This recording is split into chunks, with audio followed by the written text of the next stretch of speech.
Good morning, friends. I once posted a morning glory video, and you get another one today, but with a pink velvet coat.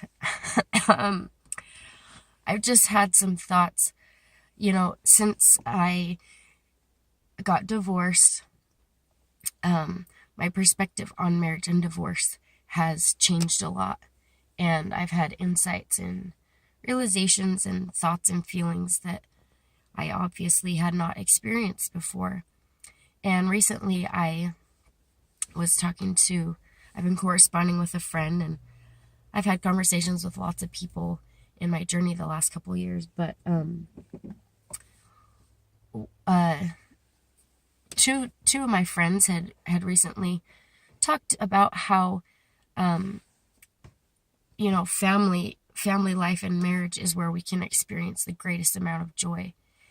And I want you to know that I know that God's plan is that a man and a woman get married and they create a family. That is God's plan, and the family is central to his plan. And it's beautiful and it's wonderful.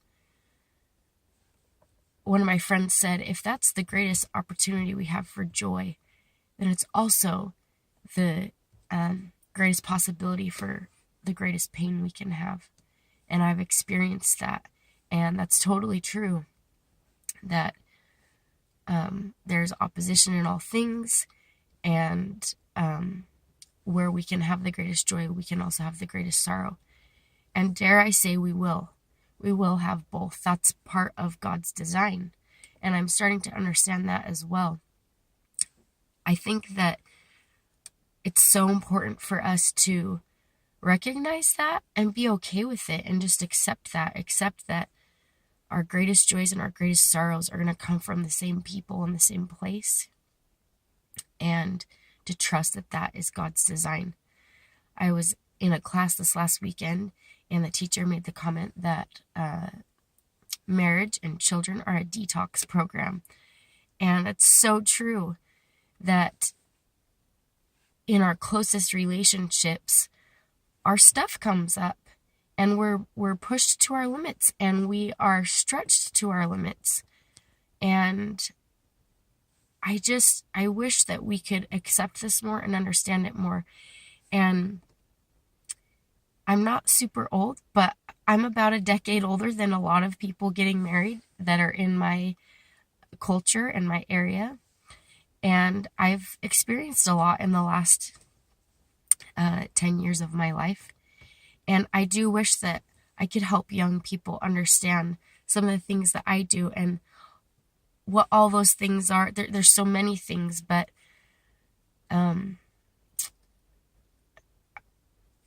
I did have a friend say to me this morning while we were corresponding that she has felt like in her that people weren't always honest about the struggles of marriage. And I have felt that too. And I have definitely felt that and talked to multiple friends about that. I have another friend who was divorced, and due to the ill choices of her spouse, and that is why I'm in this position as well. And she just said they didn't talk to us about things like this in Young Women's. And I've said that to some different people, and I think there's mixed reviews on that comment. And I know that we need to use caution and be careful with how we talk about things. But we also need to be real. And we need to not be afraid of what is real. And what is real in our world right now is that there's a lot of problems. There are a lot of challenges, and emotions run deep. And I wonder if we haven't always been as upfront with that as we need to be.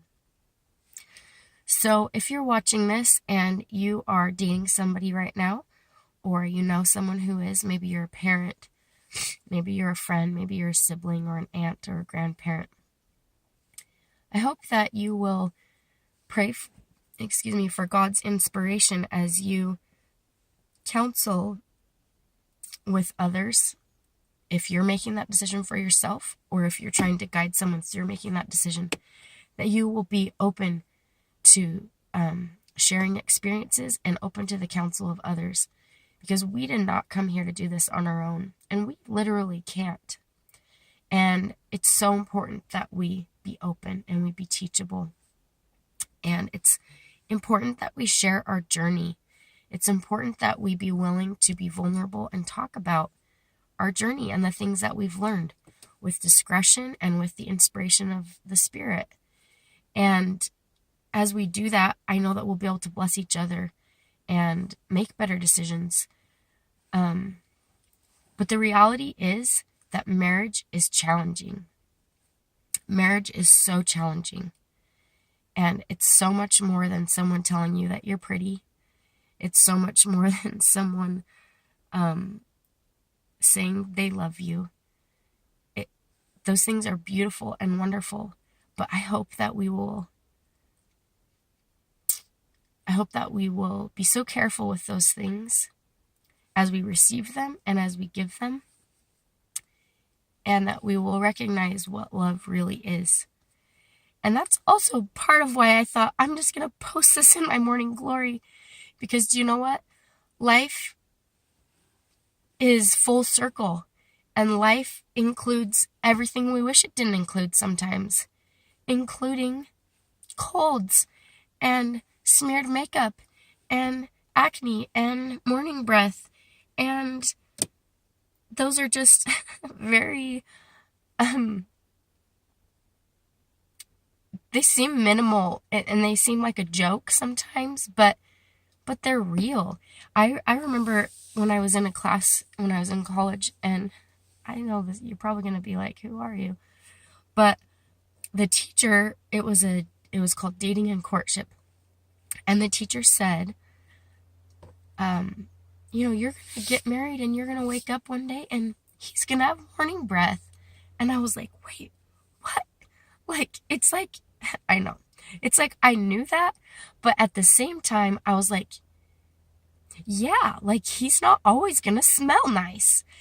And really, that's the least of our concerns when it comes to life. But the reality is that life, like I said, living with somebody and joining your life with somebody means joining everything and experiencing everything together and recognizing everything.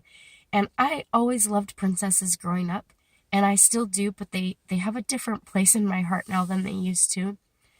And I think that it's easy for us to get caught up in the idea of fairy tales. Now, I believe that part of the reason that a lot of people, a lot of girls especially, that the concept of being a princess really rings with them, I believe that is because we really are children of a king. So I want to say that. But sometimes we get our heads wrapped up in the Disney version of fairy tales and being a princess. And we get wrapped up in the happily ever after. And we don't realize that part of being... This is why I loved the new Cinderella movie. Although they didn't go beyond marriage, but they didn't show the story past marriage. But Cinderella had to fight through a lot. Like she was abused and mistreated and experienced death and abandonment.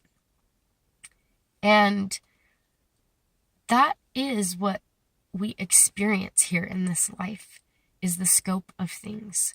And it doesn't mean that God doesn't love us. And it doesn't mean that we're not princesses. It doesn't mean that we're not designed for happiness. It doesn't mean that we can't have happiness just because we experience those things.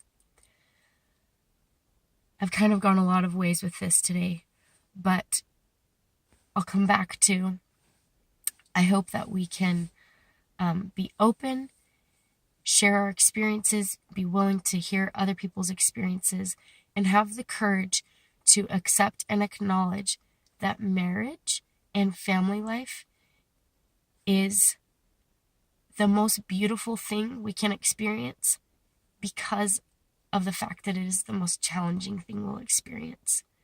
So don't be afraid of that.